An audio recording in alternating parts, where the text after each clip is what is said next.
Om Agyanam Timradasya Shalakaya Chakshurunmalatam Yena Tasmai Shri Gurave Namaha. Who'd like to read the English? I was born in the darkness and ignorance, and my spiritual master opened my eyes with the torch of knowledge. I offer my respectful obeisances unto him.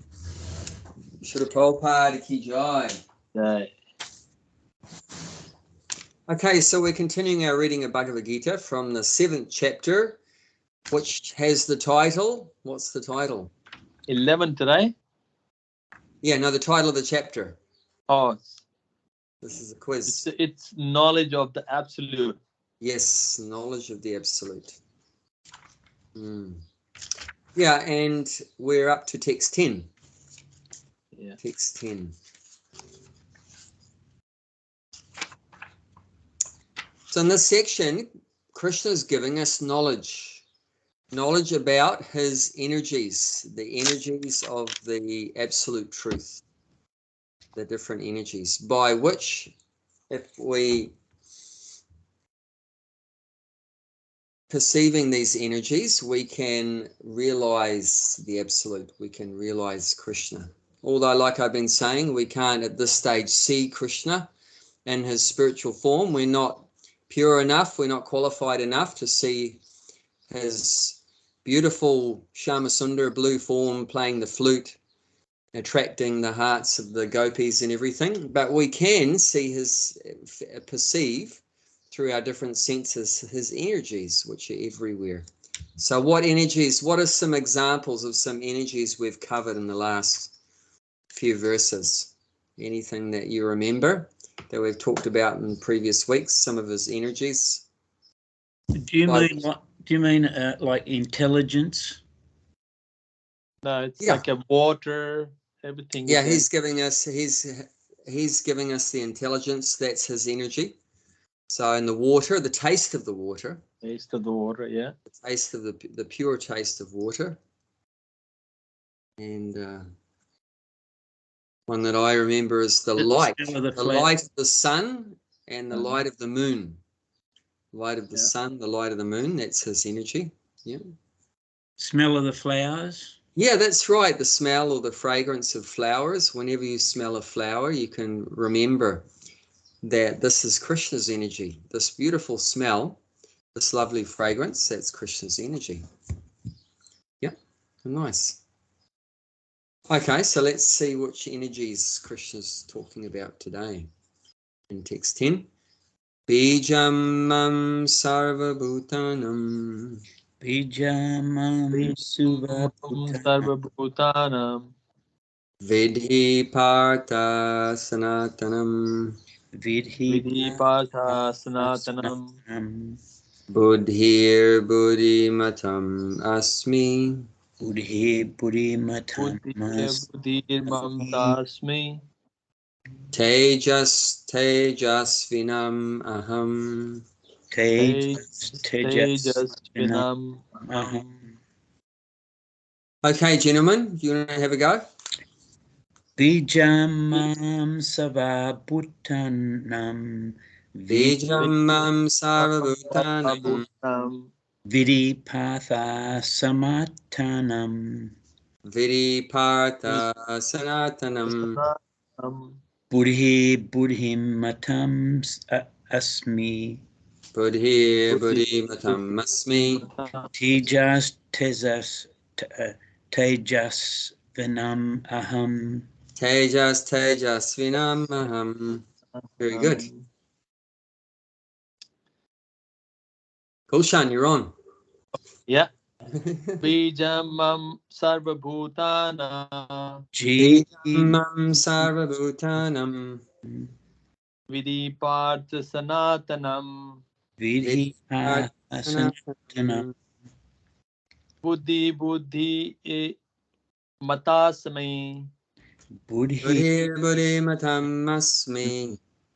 Tejasvi vitnaham. Tejasvinam aham.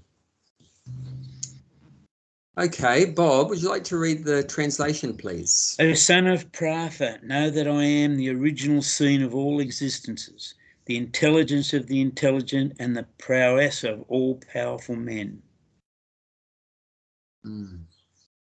Okay, O son of Pritha. So this is Krishna speaking to Arjuna. And Arjuna's mother has more than one name. This is one name, Pritha.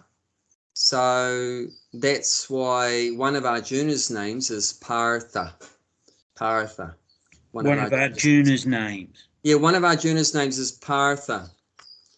And that is indicating that he's the son of Pritha. So the son of Pritha, that's Partha. Often the son's name is connected with the father's name. Just like one of Krishna's names is Vasudeva, who is the son of Vasudeva. So his father's name just has a short A, Vasudeva, and Krishna's name has a long A, Vasudeva. So Vasudeva is the son of Vasudeva. And Partha is the son of Pritha. So it's commonly, though, she's known by the name Kunti. So Arjuna's mother's name Kunti, but another one of her names is Pritha. Pritha. Okay, so he's telling Arjuna, Krishna's telling Arjuna, know that I am the original seed of all existences. Just like a tree, a plant or a tree. What is the beginning? The beginning of even a huge seed. Like, a seed. Yeah, it's the seed. Yeah. So we talked about last week about a big gum tree, a big eucalyptus tree you have in Australia. But it begins from just this tiny seed. You can hardly see it. It's just this minute seed. New Zealand, we have the huge kauri trees, but the seed is just tiny. But that's the beginning of that living thing. It starts off in a seed form. And of course, for a human being, of course, we begin not as a seed, but as an embryo. And so there's different ways that living entities take birth, some as a seed, some as an embryo. Some actually living entities take birth from perspiration. I don't know if you've heard that before, but some living entities take birth out of perspiration. Some particular germs and little bugs take birth out of perspiration. That's how they appear. But so that origin of life is God. That's Krishna. So we should know that he is the beginning, or he is the source, he's the origin of everything that exists. So he's not just the origin of human beings or of demigods or whatever like that. He's the origin of every single living thing. So there's 8,400,000 species of life in the universe. So Krishna is the seed, or he's the original source of all of those species. He's the foundation, the fountainhead of all those forms of life. 8,400,000 species. Krishna is he's the seed of all of them. He's the origin of all of them. So just like without the seed, the tree is not going to exist without the seed. First you need the seed, and then if you've got the seed, and then of course if you have the right conditions, a bit of water and sunlight and so forth, and grows in the earth, then the tree will come out. But guaranteed, no seed, no tree. So without Krishna, there's no life, because Krishna is the origin or the source of all life. And that's one of the reasons why Prabhupada was so heavy with the scientists, because the scientists say that life comes from life. No, they don't. No, scientists didn't say, From the but the Big Bang. Prabhupada wrote a book. Like they say life comes from atom. Yeah, from chemicals, yeah, from atoms and chemicals. So they just break it down to just matter. So they say life comes out of matter. You know, matter is made up of, like Gulshan's saying, atoms and protons, neutrons, electrons. That's what I was taught in science. That, you know, the basic building blocks, the basic building blocks of life is atoms, protons, neutrons, electrons, and whatever else, you know, ons, all the ons. So, but that's the basic building blocks according to the scientists. So that's very destructive philosophy, because you've taken God out of the picture. He's not the origin of life, that it's just these basic, you know, chemicals and material elements as the source of life. But that's not actually a fact. That's just a myth. That's a fairy tale. The real truth is that the building blocks of all living things from which they come, the origin from which they come, is Krishna, is God. Like it's explained in the Vedas that Krishna, in one of his expansions as Vishnu, Mahavishnu, he just glanced over the material energy. He glanced over the material building blocks, the material energy. He glanced over with his eyes. He looked onto the material energy, and he injected the souls into the matter. He impregnated matter with the souls, and then life manifested at that point. Shortly after, life manifested in that material energy, once Krishna had injected the spiritual energy into it. But without the Lord's glance over matter can never come into motion. It can't come alive like that. Just like this body we've talked about before is just dead matter. You know, the only reason why it seems like it's alive is because a soul has entered into it. So in the same way that, you know, Krishna injected the souls into the universe, and because he impregnated the material energy, the universe, with all these souls, then the matter came alive, just like this body seems like it's alive. Although it's actually dead matter, but it seems like it's alive. Just like we've talked about before. The car seems like it's alive, right? When it's got a driver in it. It makes noise, meow, and it moves, and, you know, it can flash lights and sirens and all kind of funky things. So as long as there's a driver inside, it seems alive. But when the driver leaves it, then nothing happens, you know, nothing at all. So it's like that. So without Krishna, yeah, there's no life. We have nothing at all. So thank you, Krishna, for giving us life and giving life to family members and friends and all the animals and everything like that. So anytime we see life, a living thing, we should remember that Krishna is the essence. He's the essence and the origin of that life. And also mentioned here, he's the intelligence of the intelligent. So if someone's really intelligent, how do we recognize them in human society? If someone's super intelligent, how do we honor them? How do we recognize them? As a genius? Yeah, a genius. And there's a prize we give them. What is that called? Not the Pulitzer. That's one. What's the most famous prize? I'll give you a clue. It starts with N. I don't think I'm going to know it. Nobel Prize. Nobel Prize. So you're saying those who are not genius, they didn't get the Nobel Prize. Only genius get it. Only intelligent people get the Nobel Prize. That's not true. If usually someone comes up with some amazing discovery that's beneficial for humanity or whatever like that, then it can be in different fields, then they give them that, you know, like Einstein, you know, is genius and had wonderful discoveries and everything, so they give him Nobel Prize. And Newton, Sir Isaac Newton, and different people like that. It's in different areas that people have made some contribution, but any big contribution, we recognize, you know, that they're very intelligent, they have a great ability or whatever like that. But Prabhupada made an interesting point.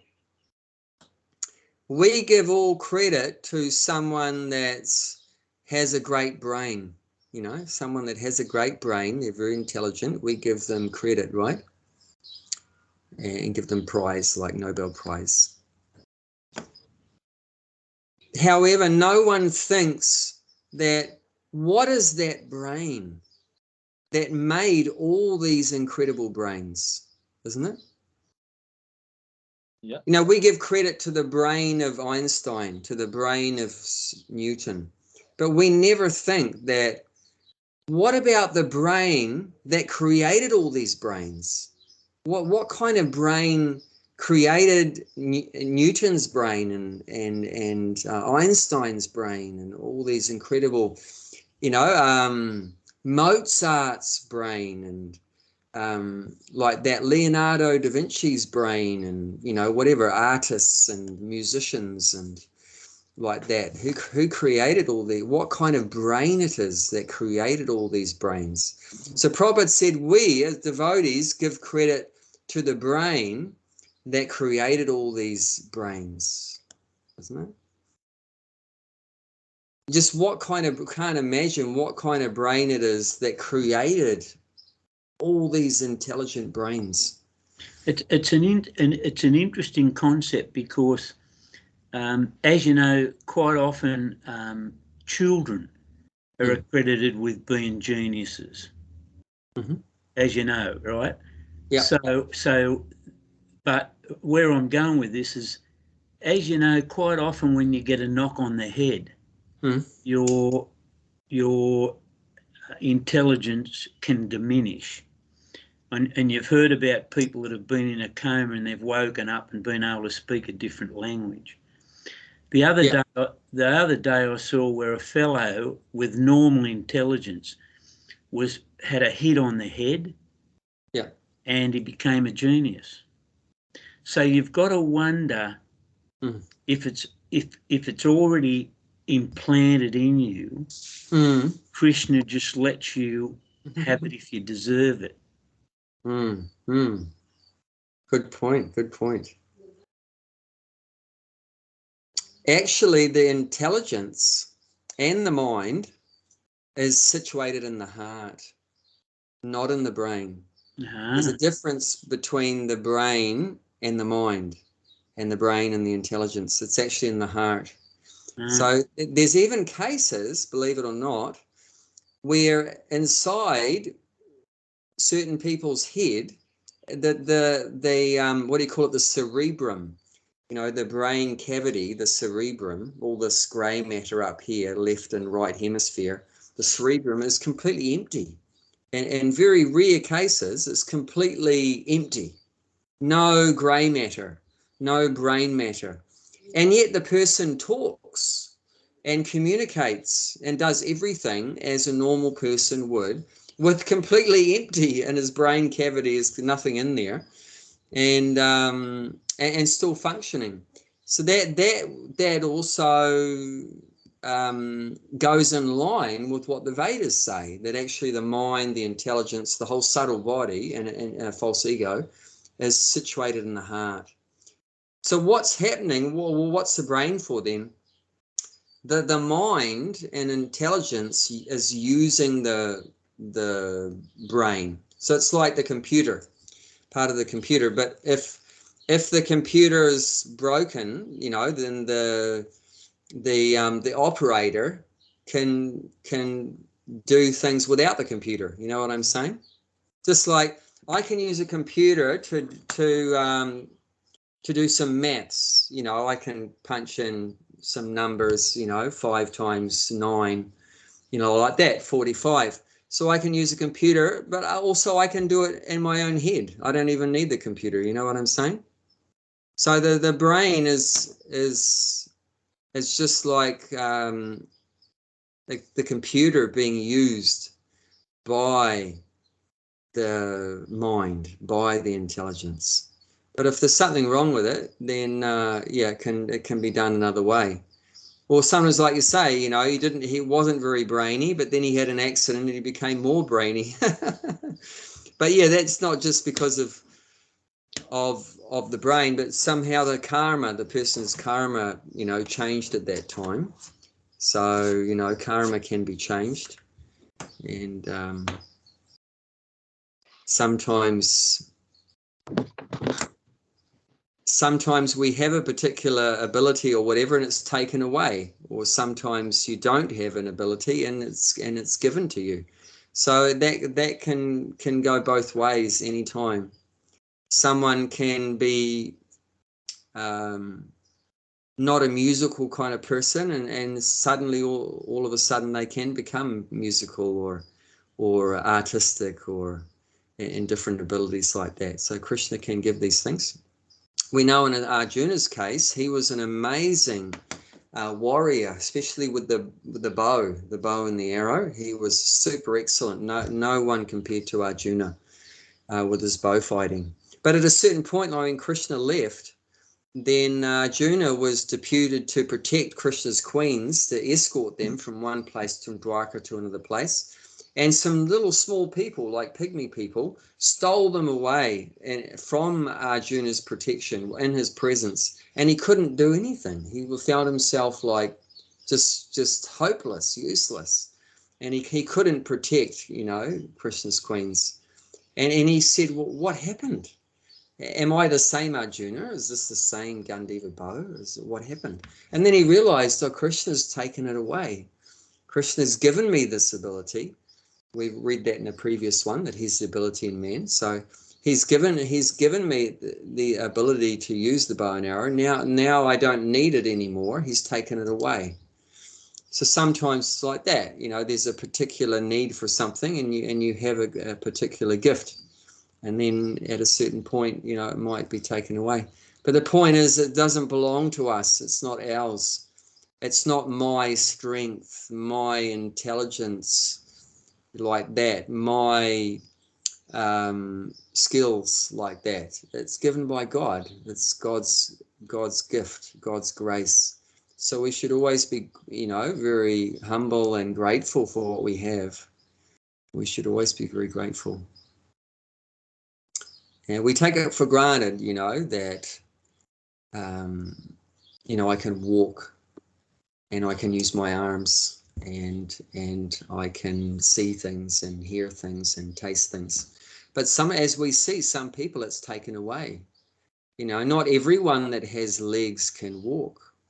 Not everyone that has arms can use those arms, isn't it? We have paraplegic, quadriplegic, you know, people that have the limbs, but they can't use them. Why can't they use them? Because that power has been taken away. They can't use it anymore. Some people have eyes, but they can't see. People have ears, but they can't hear. So we take it for granted that, you know, that the energy is my energy, but it's not my energy. It's coming from another source. And as Krishna's saying here, he's the seed of all living things, you know. He's giving us the intelligence, he's giving us the strength, everything, the ability, everything. So we should use everything in Krishna's service in gratitude, thanking Krishna for it. It's why should we use, and that's the question, you know, oh, you Hare Krishnas, you do everything for Krishna. I had one guy came up to me once when I was distributing books, and I said, I'm going to give you $10. I don't want a book. And this $10 is for you. I know you Hare Krishnas, you give everything to Krishna, but this is not for Krishna. This $10 is for you. Don't give it to Krishna. Like that. I said, okay. And then I gave it to Krishna. So, but what's the idea where people see that we're doing, you know, doing everything for Krishna? So Why? Why do everything for Krishna? Why not do it for ourselves? Because we see in Krishna consciousness that all the energy that we have comes from Krishna. So it belongs to Krishna. It's Krishna's energy. It's Krishna's property. This body, these arms, these legs, this mouth, these ears, these eyes, it's all, these senses all belong to Krishna. One of Krishna's names is Hrishikesha. You remember that? Can you say that? Hrishikesha. Hrishikesha. Hirsi. So it's Hrsi. Hirsi. Hirsi. And then Kesha. So Hirsi means the senses. The senses is called Hirsi. And Isha means master. So he's the master or the proprietor of all the senses. So these are all his energies. These arms, see, everything is energy, right? It's energy. So even the New Age people, they all talk about that everything ultimately is just energy. But what they don't know is that there's one person that controls all these energies. But we know who that is. That's Krishna. But those arms have energy, the leg has energy. Now this my speaking is going on, that's energy. That's sound, vibration, sounds energy. And by your hearing, that's also energy. That's a hearing energy. You're able to take in that sound into your ears like that. And the eyes seeing form, some form you're seeing with the eyes. This is all energy. But what we recognize is that all these energies come from Krishna. He's the source of all the energies. He's the controller of the energies. He's the master of the energies. He's the proprietor of the energies. So, everything should be done for Krishna. So that's the basic idea of devotional service. Why do we do everything as a service for Krishna? Is because everything belongs to him. Ourself, our family, our house, our car, our money, our body, everything like that. This planet, this universe, all the species, everything like that. So that's why we do everything as a service for Krishna, because it's all his energy, belongs to him. So we can look at that. We're talking about this, the last verse of the 5th chapter, so 529. 529. And if we act in this way, seeing that everything is meant to be enjoyed by Krishna, everything belongs to Krishna, and Krishna is the friend of everyone, then we'll be peaceful. So someone can read that, who finds it. A person in full consciousness of me, knowing me to be the ultimate beneficiary of all sacrifices and austerity, the supreme lord of all planets and the demigods, and benefactor and well-wishers of all living entity, attains peace from the pain of material miseries. So if we understand these three things here, this is said to be the formula for real peace. And of course, everyone talks about that, right? We want there to be world peace and all this kind of stuff, but people don't know the formula. They want the peace, but they don't know for the formula of peace. They think the formula for peace is creating United Nations. Prabhupada used to make lots of jokes about United Nations that, they talk about being united, but every year there's more flags. So if you see there's more and more flags, what does that mean? You're getting closer to being united or further away from being united? What's the answer? If every year you got more and more flags, you mean you're getting closer to being united or further away? Further away. Further away. No, You're getting closer to being united. You know when you've actually become united when there's one flag. But you understand? All flags are merging into one. All the flag coming together. Then you've actually achieved united.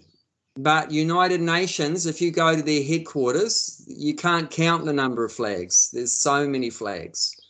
And every year, there's countries getting divided up. Every year, there's places getting divided up. chopped up, you know, so more disunited, you know, like that, because they don't know the peace formula. The peace formula is here. So what's the peace formula? 3 things. To know he's the ultimate beneficiary of all sacrifice and austerities. What does that mean? Just like you have that, right? Social welfare system. They call them beneficiaries, you know, that you're receiving some benefit from the government. You're called a beneficiary. So it means the receiver of some benefits. That's called the beneficiary. Whoever's receiving some benefit, whether it's financial or otherwise, that's called a beneficiary.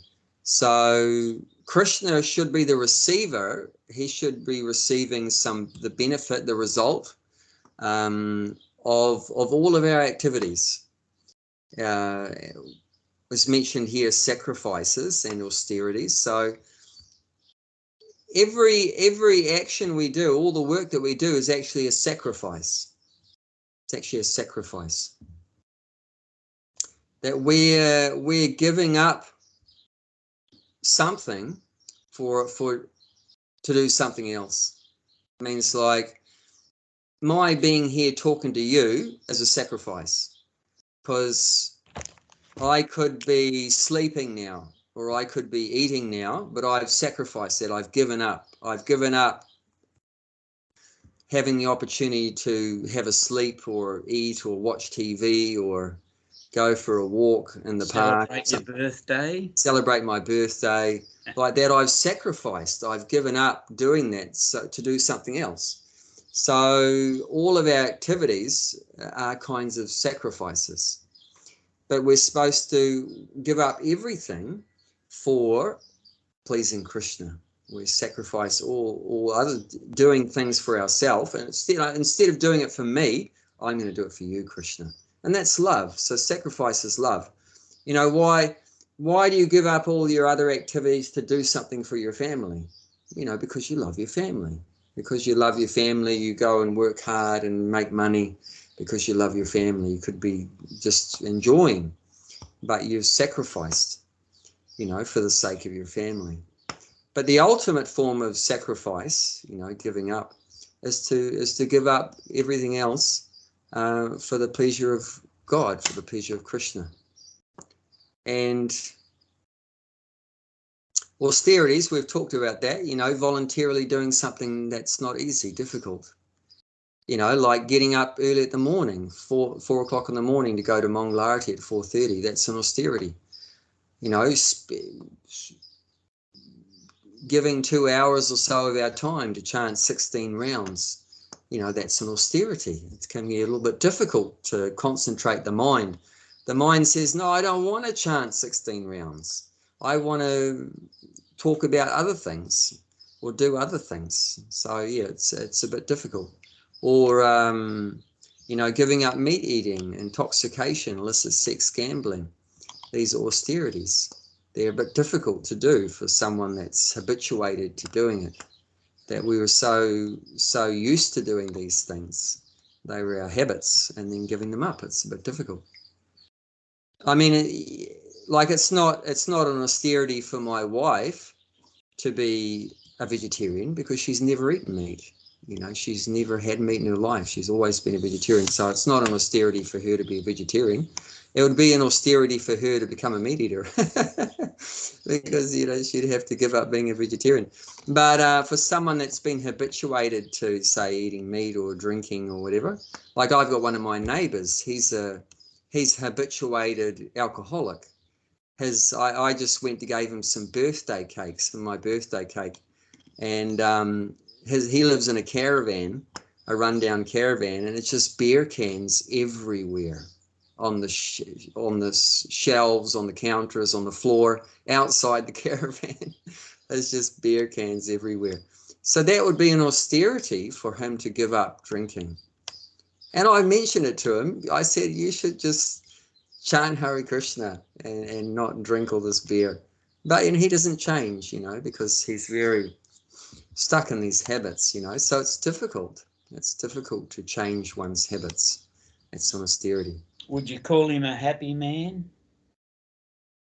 He calls himself a happy man. if you call happiness ignorance is bliss, you know, so ignorance is bliss. I mean, so in one sense, his happiness is forgetting his suffering, you know. That's what material happiness is. Material happiness is the forgetfulness of that we're suffering, you know. Yeah. So, but it's not nothing really positive. It's not actual real happiness is a positive thing. You know, like when a pure devotee like Prabhupada chants Hare Krishna, there's tears coming out of his eyes sideways. That's happiness, you know, it's a positive experience. Whereas material happiness is you've suffered Monday to Friday working in some horrible office or factory, and then Friday night you go to the pub and drink, and you're happy. But what is that happiness in the pub on Friday night? Is forgetting that drug has caused you to forget Monday to Friday. You've completely forgotten Monday to Friday, but it's just suffering. And then of course you have a hangover, and then it's a positive suffering. Positively suffering. Tragic. So, yeah. So it's some flickering momentary happiness, which is just the forgetfulness of our suffering. But yeah, so, but all these difficulties we go through in life, we should do it to please Krishna. That's the point here. And all the activities that we do, all the work that we do, we should do it to please Krishna as a sacrifice to please Krishna. And the second point is that he's a supreme lord of all planets and demigods. So everything belongs to him. And this is what we've been talking about today, that everything is God's energy. So all the planets are his energy, all the demigods are his energy, the human beings, the animals, the plants, everything, earth, water, fire, air, everything. It's his energy, so it belongs to him. And the question is, well, you say God, everything belongs to God. I don't agree with that, you know, but why do we say everything belongs to God? Because it's all his property. It's his energy. So that's why he's the proprietor. He's the owner of everything, because he created it. Like if, say, you know, I built this house, so this is my house, right? You know, why is it my house? Because I made it, you know, I created it, right? So it's the same. God created everything. So because everything's his creation, therefore it belongs to him. You know, it becomes the property of the person that made it. So God made everything, therefore God owns everything. So we can't really argue with that, because did we create the universe? No. It was already here when we came along.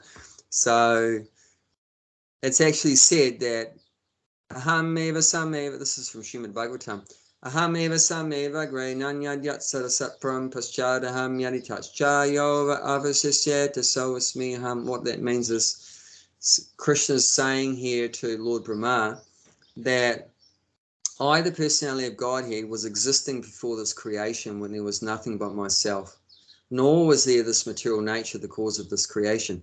That which you see now is also I, the personality of Godhead. And after everything is annihilated, everything is destroyed, it is also I, the personality of Godhead. So what that verse is saying, that God existed before the universe is created.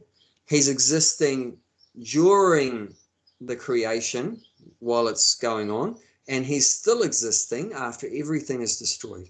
So God is everlasting. He's eternal. He existed before things were created, and now while it's being maintained, and after it's all destroyed, he's existing. So yeah, he made everything. There was in the beginning of the universe, there was only him, and he set everything in motion. So yeah, everything belongs to him. Therefore, he should be seen as the proprietor, and everything should be given to him. And the third point, the benefactor and well-wisher of all living entities, that means he's giving us the benefits. Benefactor. So he's giving us, we're the beneficiary, we're getting the benefits from him. He's the benefactor. He's the benefactor. He's a friend. He's the friend of all living entities. Are we the friend of everyone? Is Gulshan the friend of everyone? The Bob Abai the friend of everyone? Yes, yes. I'm a friend of everyone, even the butterfly. monkey, dog, cat, donkey, everyone is my friend. I mean, we might think like that, but factually, what benefits are we giving to the butterflies? How are we benefiting the butterflies and the whales in the ocean and the birds in the sky and the animals? We're not. I put the bird bath, and I Yeah. put the water in there, so bird come and drink the water and make me happy. Yeah. I mean, okay, so you're a friend of one or two birds, you're giving them some food and water, but you're not a friend of I'm all not birds. giving the food and water. Given is Krishna is the one Yeah, giving through me. So, yeah. So actually, only God is the true friend of all living entities, because remember, Super Soul, he's in the heart. He's the creator. Of course, he's a friend. Yeah, so he's giving direction to all the living entities and guiding them and directing them how to get food and water and find a companion and blah blah blah. So, and that said, let's look at 18th chapter, text number 61. 18th chapter 61.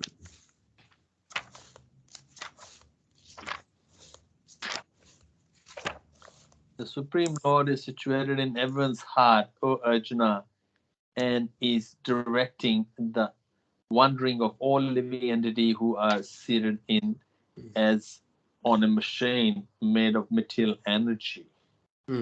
So the body is compared to a yantra in this verse. Yantra means machine, and we're the passenger.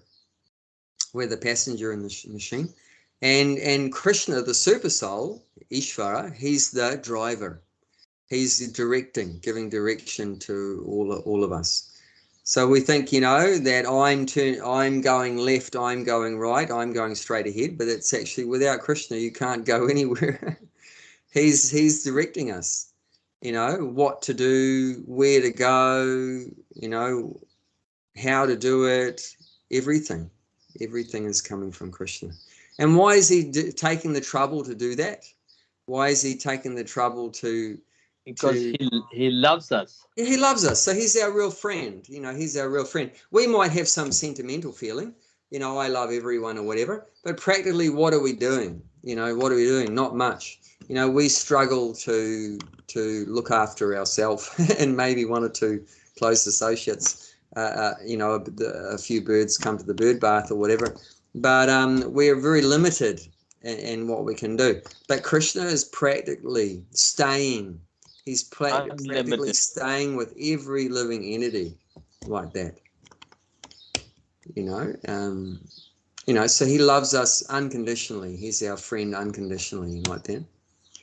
If we give too much hard time to someone for too long, they're eventually going to say, see you later, I don't want to be near you anymore.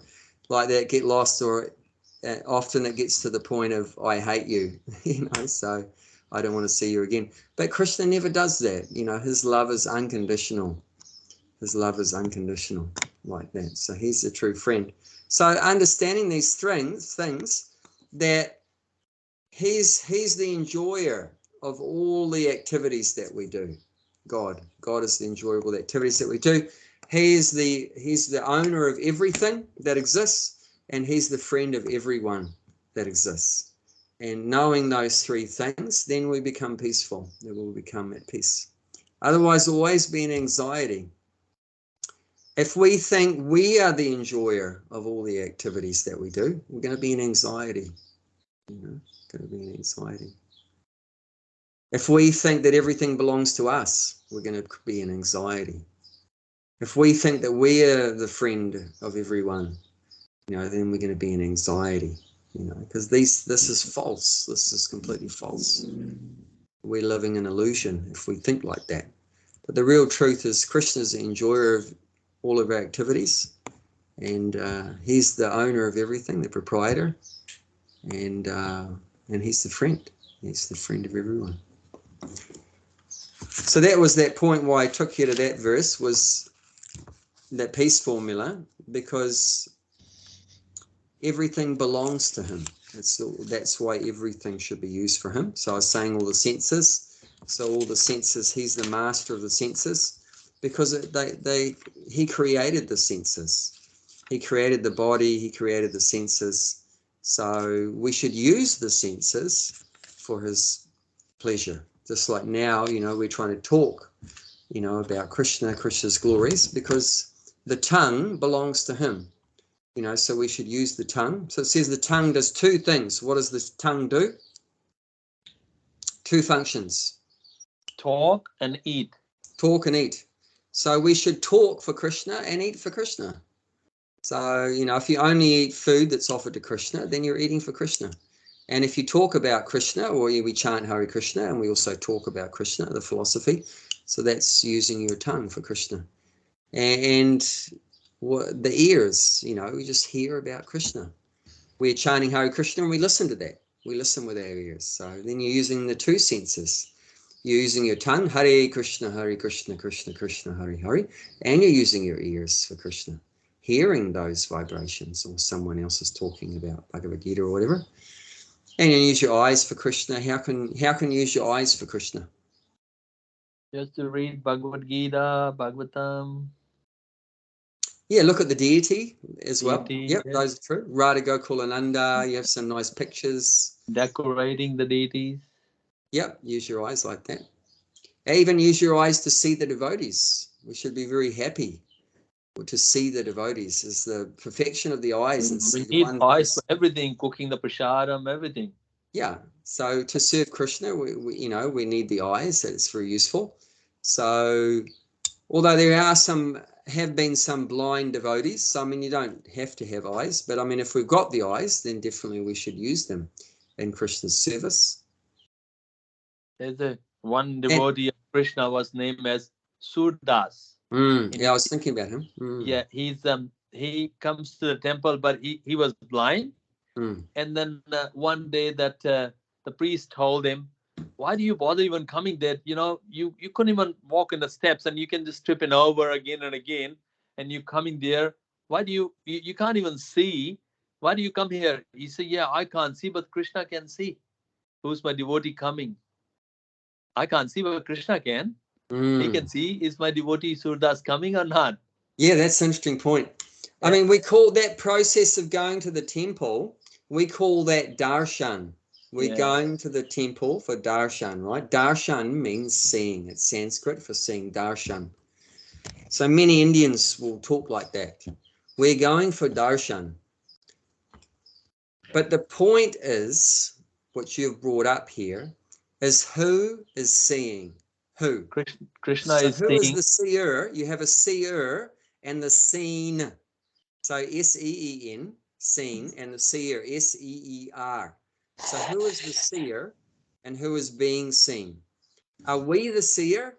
Nah, he is the seer. We've been seen. Yes, yes. So darshan, what it really means is not that we are going to the temple to see Krishna, but we go to the temple for Krishna to see us. That's the real darshan. Because what value are these eyes really? What can you see with these eyes? I can see some metal. I can see some wood. I can see some marble, some stone. But is that what Krishna is? Candles, incense. Yeah. Is that what Krishna is? Krishna is wood, stone, metal. No, Krishna is spiritual. But we can't see spiritual objects with these material eyes. So yeah, these eyes are not very useful. But what is useful, when we go to the temple, Krishna says, oh, my devotee has come. My devotee has come to the temple. And Krishna enjoys to see his devotee. So, and then we get blessed. Then we get blessing. That's why often in a temple, often Radharani's hand will be like this. Actually, in New Gokula, Radharani's hand is different. She's like this. She's holding a garland. She's holding a garland for Krishna. But in many temples, one of her hands, her left hand is like this. This is the mudra, or the symbol for giving blessing. When you're giving a blessing to someone, you put your hand like this. So we're getting a blessing from the Lord by coming to the temple. He is seeing us, and we're becoming blessed by that. But he's the real seer. So yeah, these eyes are not definitely not perfect. But when we use it for in his service, then it becomes purified. It becomes purified. And we use our legs to walk to the temple, or, you know, like I'm doing gardening, so I'm using for Krishna. So I'm using my hands and legs and everything like that, the body, to serve Krishna. How can you, this is a tricky question. How do you use your genitals for Krishna? Producing a child to be a Krishna conscious. Yes, very good. If you have sex to produce children, which is obvious, but not just that, but then you got to train those children, educate them to be Krishna conscious, to become devotees of Krishna, then that becomes a service at that point. When those children become devotees of Krishna, good devotees of Krishna, then you're using your genitals to have sex with your wife becomes a service. Your own pleasure. Yeah. Becomes a service. But just using the genitals for our own personal enjoyment. That's why the devotee only do the sex when they produce children. And if they have 1 or 2 children, if they don't want any more, they don't do any sexual. Because this is this for actually self-enjoyment. The woman is only fertile. Is only fertile for a few days after the menstrual cycle, after the menstrual period. Yeah. So after that menstrual period, that's the time that they're fertile. So there's no point trying to have sex to produce children at any other time in the month after that time. You, of course, never have sex during when they're having a period, but then after that, that's the time if you want to produce children. So devotees, strict devotees, they only have sex with the wife after that. And period. If they had 1 or 2 children, they don't want any more children, so they don't do sex. Yeah, that's the ideal. No, I'm not saying everyone follows that, but then that's what's like. And then, of course, when the wife is pregnant for 9 months, no sex. So no sex during pregnancy. And then after she gives birth, no sex for at least 6 months, because she's got to heal up, right? Her body is a wreck from giving birth, is a near-death experience. So then after that, at least 6 months, no sex. So that's not a lot of sex, you know, but that's, you know, the Krishna conscious recommendation, the pathway like that, to spiritualize. Even the genitals can be spiritualized like that using Krishna service. And you know, all glories to the sex life of Prabhupada's mother and father. Because of Prabhupada's mother and father, we got Prabhupada, you know, so that's very glorious to have sex and produce Prabhupada. You know, we know that Bhaktivinoda Thakur had sex with his wife and produced Bhaktisiddhanta Saraswati, Prabhupada's guru. All the 32 people in the written Gita, they're all very special because they come through the same way. It's, you know, all the 32 people written there in Bhagavad Gita, one after the other, they're all very special because the parents did that, and then they came, and then we got the knowledge of absolute truth. And that's not by chance that you get a Krishna conscious child. You know, that's, you got to, the parents would have a very high consciousness. They'd have a very pure consciousness. Or maybe in your past life you did something, and then, you know, you did something, and then you continue in this life to come into Krishna consciousness. Sometimes in the past life, like whatever we're doing now, the Krishna consciousness, next life will continue. True. So then, if you did some good things, then Krishna would put you, you know, in a family of devotees like that, or maybe just even a rich family. But even better than a rich family is the family of devotees. But those Prabhupada disciples were their Westerners, and they must be done something in their past life in order to get the disciple of Prabhupada. Yeah. They didn't do anything in this life, but past life must be connection there. That's why they came when the Prabhupada came. They didn't come before, they didn't come after. Same time, Radhana Swami and your Guru Maharaj there, Giriraj, and all that, they came at the same time, because the past time they did something and it continue coming at this life to be disciple of Prabhupada. Yes, yes. Yeah. Okay, so let's go back to our verse for today in the 7th chapter. So yeah, everything comes from Krishna. So the intelligence of the intelligent. So like we were saying, Prabhupada was teaching us not just to glorify, someone that's very intelligent, that has a big brain, but just to glorify Krishna. Krishna, how amazing, how wonderful Krishna is to create all these amazing geniuses. What genius Krishna is to create. He's created, thousands of geniuses. How big a genius Krishna is to create. He's created Prabhupada's brain and Bhaktisiddhanta's brain and so many wonderful personalities, Madhvacharya, Ramanujacharya. So the ultimate brain is Krishna's brain. How intelligent that, just think about how intelligent Krishna is, that he's floating such heavy planets in space, in air. Can you imagine? How is that possible? I mean, with our big brain, and we glorify that. Who created the plane? I think it was a New Zealander, actually, that created the first plane. I can't remember his name now. That created the first plane was a New Zealander. A couple hundred years ago, whatever, not even a couple hundred years ago. Not too long ago. Over 100 years ago. I think was it the Wright brothers or something? I can't remember. And anyway, we could glorify, someone so intelligent for putting a plane in the air. But what about what kind of brain it is that can keep whole planets floating in the air? No one thinks about that, though, isn't it? We glorify, wow, you send up a spaceship, the astronauts, people go crazy, the Americans sent someone to the moon or whatever like that. A tiny little tin can, you send it up in space, and we give all credit to them, for going up into the air in a plane or in space or whatever like that. But no one ever thinks about what kind of brain to float, millions of planets in space, and they don't crash into each other. They all have a specific orbit. They don't bang into each other or anything like that. They don't fall out of orbit and crash anywhere. And they are 1,000 times bigger than Earth, some of them.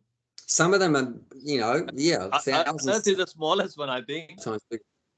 Yeah, it's very small. So, and it weighs, you can't even measure how much it weighs. It's incredible.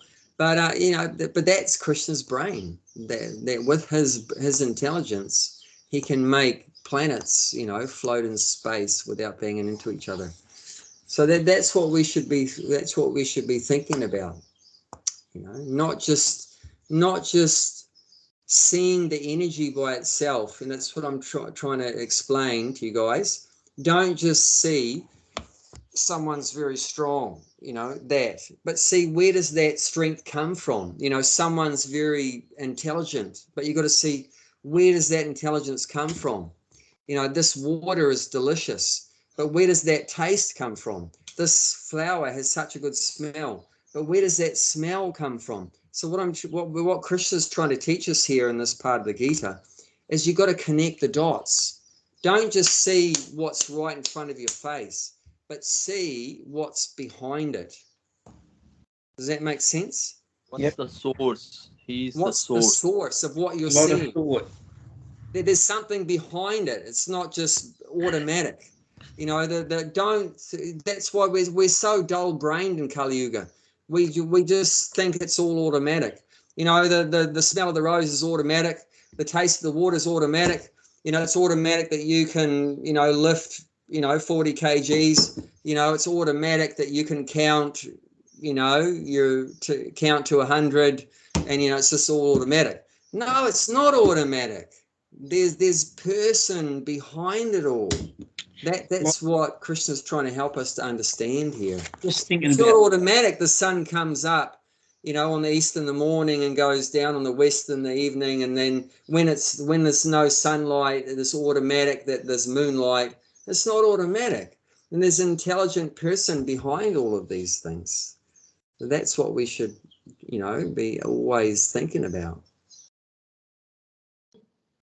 the rainbows, the lightning, the tornadoes, all remarkable. All remarkable, completely remarkable, extraordinary. Yeah. So anytime we see any kind of energy, we should immediately remind us of the seed of it. What is the seed? Where does it come from? It's Krishna. Krishna is the seed of whatever we're perceiving. Well, this food is just so delicious. This gulab jamun, this samosa, this paneer sabji is just so delicious. That taste is Krishna. That taste is Krishna. Krishna's put the taste there. Krishna, it's so flavorsome because Krishna has given it flavor. Krishna's put the flavor there. That's why it's so delicious. Otherwise, there would be no taste like that. So everything, whatever we're doing,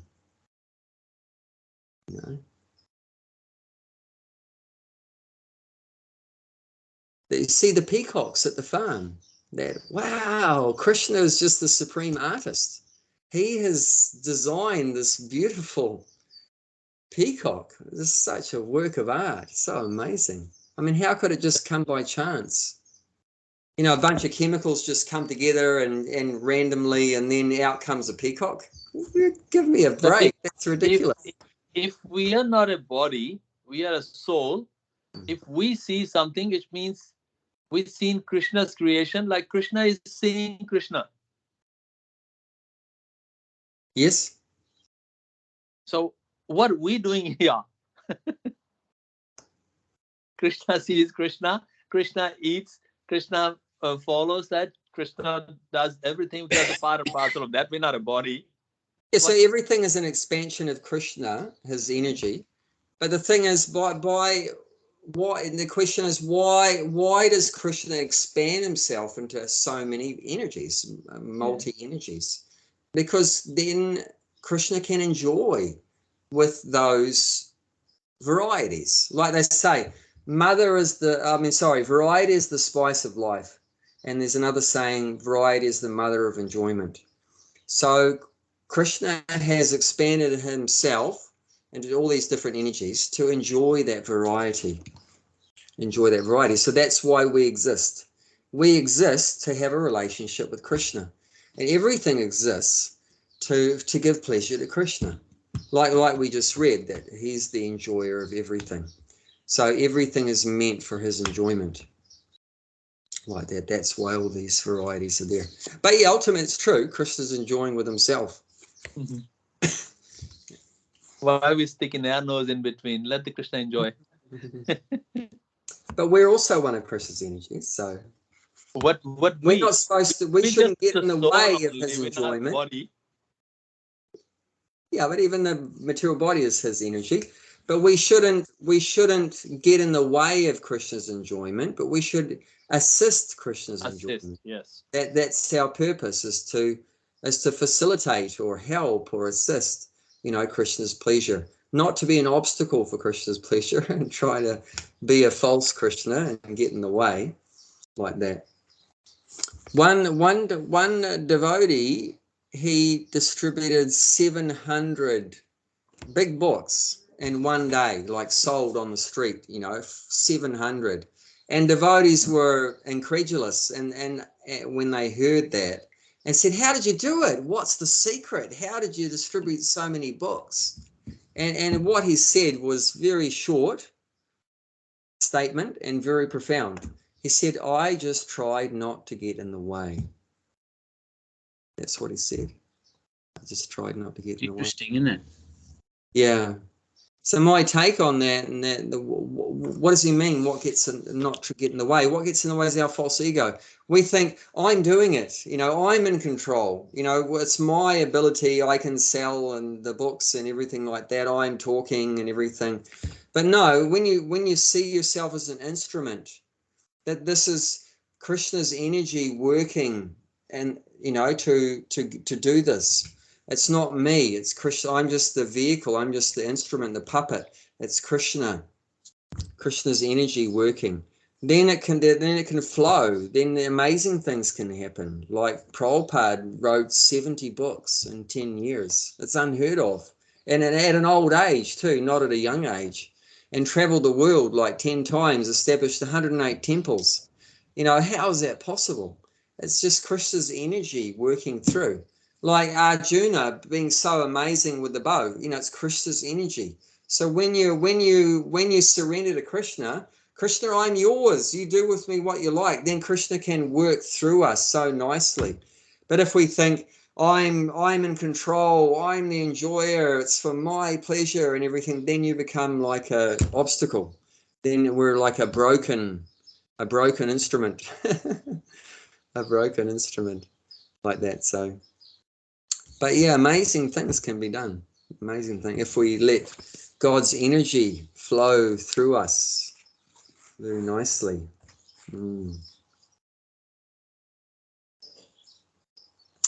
Okay, so talking about intelligence, what's the best intelligence that Krishna can give us? So saying here that, you know, the intelligence comes from Krishna. But what is the best kind of intelligence? The intelligence you can use to understand Bhagavad Gita. That's the best intelligence. Yeah. Or the intelligence to pass information on. Yeah, that definitely takes intelligence to be able to preach and share the knowledge with others too. That takes intelligence. And let's see what Krishna says about him giving intelligence in the 10th chapter, text number 10. Remember 10, Gulshan. You should remember 10. Yes. Cannot forget 10. You're the quickest at it. I got it. To those who you go for it, man. No, go on, please. After you. To those who are constantly devoted to serving me with love, I give the understanding by which they can come to me. So the highest intelligence, as said here, the highest intelligence which Krishna gives only to a devotee is that how they can come to me. Where basically Krishna gives you the intelligence, Me how to get love. back to Godhead. Yeah, how to get. So what's the criteria for Krishna to give that best intelligence? You've got to listen. Two things are required. Yep. Listen, hear, speak. No, just look at the verse. What does it say in the verse? So Krishna gives the Buddhi the intelligence. With the love. Yeah, love. So one of the criteria for Krishna to give you the best intelligence is love. And the other one? Understanding. No, that's what Krishna's giving. Krishna's giving the understanding. Sorry. But he gives the understanding after you do two things. So one is develop some love for him. And the other one is? What kind of love that's mentioned here? Is it one day of the week love? No, on Sunday for 2 hours in the church, love? No, constantly. So it's interesting that the previous teachers, acharyas, commenting on this, explain constantly doesn't mean, like for us in our stage we're in now, a beginning devotee, it doesn't mean 24 hours a day, because that's impossible. You know, we're for a beginning devotee. You told me that there was one devotee, when he got to toilet, he hold his tongue. He hold his tongue when he's praying. And somebody asked him, you told me that? That was actually Lord Chaitanya. That's not an ordinary devotee. Because he said, I cannot stop chanting. Yeah. While I'm doing the prayer. Yeah. So one young boy saw him holding his tongue while he was going to the toilet. because in those days, of course, going to the toilet meant probably outside under a tree, not in a closed area. And then so devotee must be thinking there's the way that to be flow fast or something.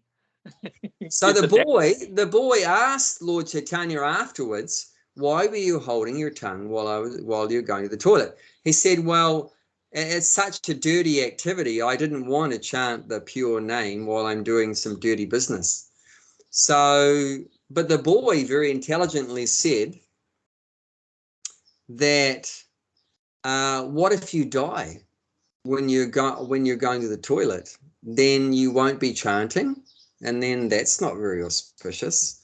If you died going to the toilet and you weren't chanting. And Lord Chaitanya said, you're right. You're my guru. I give you the name Gopal Guru. So Lord Chaitanya personally named that boy Gopal Guru, like that. So he's very intelligent. But we can't take the chanting bead in the toilet. No, not the beads. Yeah, you can chant. You don't need the beads to chant. Nah, you can chant while you're driving, while you're cooking, or while you're anything, gardening. But even don't chant on beads when you're driving either. That's dangerous. No. Get wrapped around the wheel and definitely get not. distracted and so forth. Don't do that. Yeah. No. But yes, so constantly it's explained by the previous teachers. Doesn't mean in the beginning that you have to be serving Krishna 24 hours a day, because that's not possible for us in the beginning stages. But what that constantly means is every day. So you're serving Krishna every day, and that's not hard, is it? Every day we, say we're chanting for an hour and a half or 2 hours every day, and you're reading or hearing a class for an hour, an hour or so a day or whatever like that. So some things we're doing every day, doing some service. I've seen the perfect example of devotee. I was at the farm last week. So Mangalarti goes 4:30 in the morning, and 8 to 9 there is a Gita class. And Gita class is given by one of the lady, Mataji. She's from Ukraine. Okay. And she gave a wonderful class. And after that, we having a breakfast. I went sit down. I said, "You from Ukraine? Is your family is okay?" She said, "Yeah." Means she was no complaining, nothing. She said, "I'm alone here." And they were saying she's from Odessa. Odessa was a disturbing town, the port. And she said, my son and my husband still there. And they tell the ladies just to go to the safe countries. So that's why I come in here. My husband and son there. I think they're going to go to the war or something, or because they're keeping the male member and the female and children. They should just go to the safe place. So, but she was not, no, it's okay. It's all designed by Krishna. And then she was nothing complaining, nothing. And then Krishna consciousness. And then she was telling about how many temples in Ukraine and how many devotees are there, and which is like normal. But like if an average woman will be busting in the tears, my husband there in the war country, I don't think so I can see him ever again. But she was very cool. I didn't see any disturbance on her face or in the talking. Because wow, she's living by the peace formula. So she's living by that peace formula. Yeah, she gave it knowing that Krishna's in control. Krishna's the friend. Krishna's the friend looking after my husband, looking after my son, looking after me like that. So what a true devotee I can see. Otherwise, if your husband and son is in the war, you can't even do chanting. How can you concentrate on Krishna consciousness? Because your husband in the war and the war country, but she was given the Gita class. How good is that? Yeah. Awesome. Wow. That's a good example for us. Yeah. She gave it that. I was so surprised. And I talked to when we had a breakfast, and I said, wow, that is, and we are nothing compared to if my mom is sick, I can't do chanting. I would not be attending the class. I'll be keep thinking it like that. And she's got a husband and the 22-year-old son in the country, in the war-torn country, and they're going to go in the war anytime. And then she's just calm as the calm river. How different is that? That's a sign of devotee, true devotee. Very good. Very nice. Okay, so that's the best kind of intelligence, is Krishna gives. The intelligence comes from Krishna. And what is that intelligence? That helps us to go back to Godhead. Krishna's guiding the devotee back to Godhead. That's the best kind of intelligence. Not just the intelligence to build a jumbo jet or a smaller mobile phone with faster speed or gigabytes or whatever like that. No, that's not the real intelligence. That's entangling us more and more. We're getting more and more entangled in the material world by all these things that we're involved with. But the real intelligence is how to get out of here. That we're suffering in the material world is a kind of a prison. So how to get out of the prison? That's the real intelligence, not how to decorate the prison better and have balloons and ribbons and make it nice walls and everything like that, but how to get out of the prison. I don't know, while you are here, would you be able to be there to Maitland Jail? No, I never went there. No, I've been there. Now it's a touristic place now. Oh. And then who was Millet was there, like Ivan Millet was there in the prison. So it's over there. I took the program and I put the headphones in there and took in the different cells and all that. They're prisoners. Only one thing in their mind, 24/7, how we can get out. And they're making a different ways to get out. Some making a tunnel. One of them is making a tunnel through the exhaust fan in the bathroom and then going out from there. Like, all they wants to be all the time. They're thinking only one thing: how we can get out. See, Maya is so powerful that she has made us think that we're happy here in the prison. Yeah. And no one's thinking of getting out. We want to stay here. So in Bhagavad Gita, it says Dukhala. Yeah. But no one is realizing that hardly, except for a few devotees, that it's a miserable place. People think they're enjoying here. Okay, let's read the purport. It's not a long purport, so we can read it in our time that we have. Bijam means seed. Krishna is the seed of everything. There are various living entities, movable and insect. Bird, beast, man, and many other living creatures are moving living entity. Trees and the plants, however, are inert. They cannot inert means not moving. That's what inert means. They don't move. Yeah. But only stand. Every entity is contained within the scope of 8,400,000 species of life. Some of them are moving and some of them are inert. In all cases, however, the seed of their life is Krishna. As stated in Vedic literature, Brahma, or the Supreme Absolute Truth, is that from which everything is emanated. Krishna is Param Brahma, that's the Supreme Spirit. Brahma is impersonal and Param Brahma is the personal. Impersonal Brahman is situated in the personal aspect. That is stated in Bhagavad Gita. Therefore, originally, Krishna is the source of everything. He is the root. As the root of tree maintains the whole tree, Krishna, being the original root of all things, maintains everything in the material manifestation. This is also confirmed in Vedic literature, Katha Upanishad 2.2.13. He is the prime eternal among all eternal. He is the supreme living entity of all living entity, and he alone is maintaining all life. One cannot do anything without intelligence, and Krishna also says that he is the root of all intelligence. Unless a person is intelligent, he cannot understand the Supreme Personality of Godhead, Krishna. So what intelligence is actually the guidance, direction given by Krishna in our heart. That is what intelligence is. And it's the super soul giving us direction or guidance. So without Krishna, we don't have any direction. We're completely lost. You couldn't even stand up and move in a direction without Krishna giving you intelligence in your heart, you know, what to do. We would just be a blabbering wreck. We couldn't do anything without Krishna.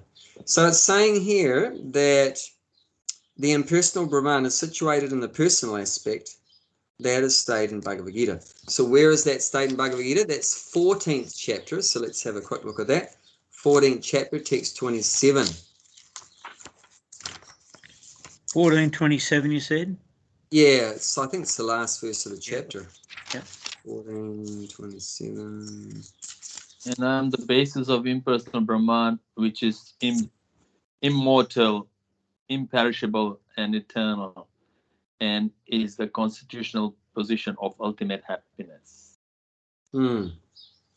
So yeah, this verse is establishing that the all-pervading spiritual energy, which is called Brahman,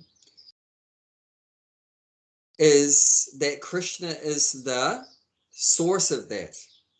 Krishna is the basis, he's saying here. I am a basis, the source of the all-pervading spiritual energy. Now, a lot of modern-day Hindus and impersonalists also, they say the opposite. They say that Krishna is a temporary manifestation of the Brahman.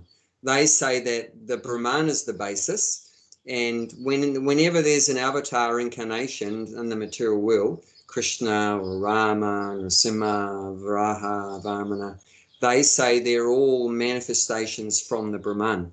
But this is the real fact here. It's not that Krishna and any other incarnations, they come from the Brahman, from the energy, but it's that the energy comes from the Parabrahman, from God. You know, so Krishna is called Parabrahman. Para means supreme, and Brahman means spirit, spiritual energy. So he's the supreme spirit, the supreme soul. So there's all-pervading souls, energy, that's called the Brahman, but the source of that is Krishna.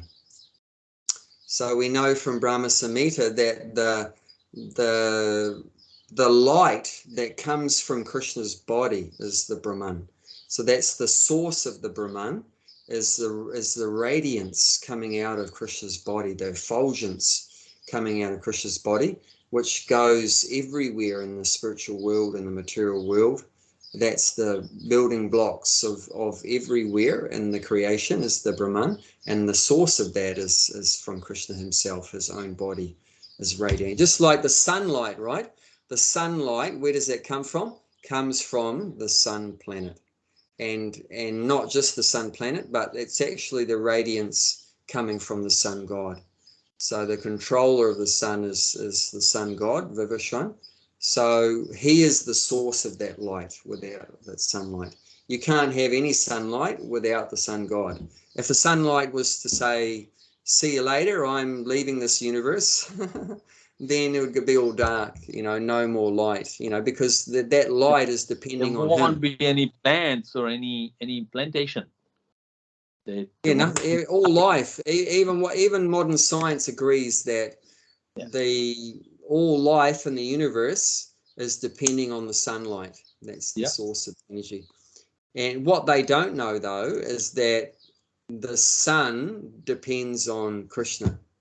So all life depends on the sun, and the sun depends on Krishna. So that step they don't know. We also agree with them, saying that the sun is the source of all the life going ahead in the universe. We agree. But one step further back is that Krishna is the source or the basis of the sun.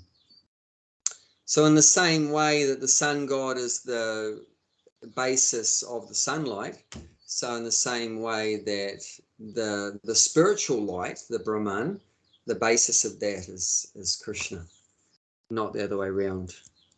And that's where impersonal philosophy is very offensive, saying that Krishna's he's just like an ordinary person. He's got a material body. The Mayavadis and impersonalists say that when God comes to the world, he comes in a material form.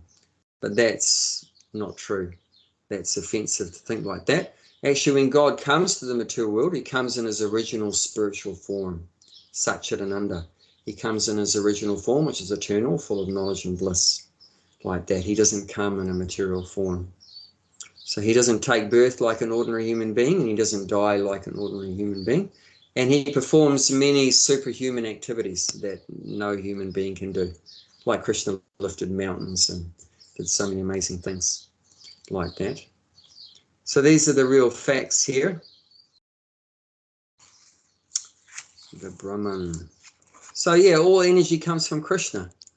Well, that's the basic principle we're learning here, that he's the source of everything. And why do we need to know that? What's the point of knowing that everything comes from Krishna? Well, the idea is, if we understand, if that really the penny drops in our heart and our consciousness, then we'll surrender to Krishna.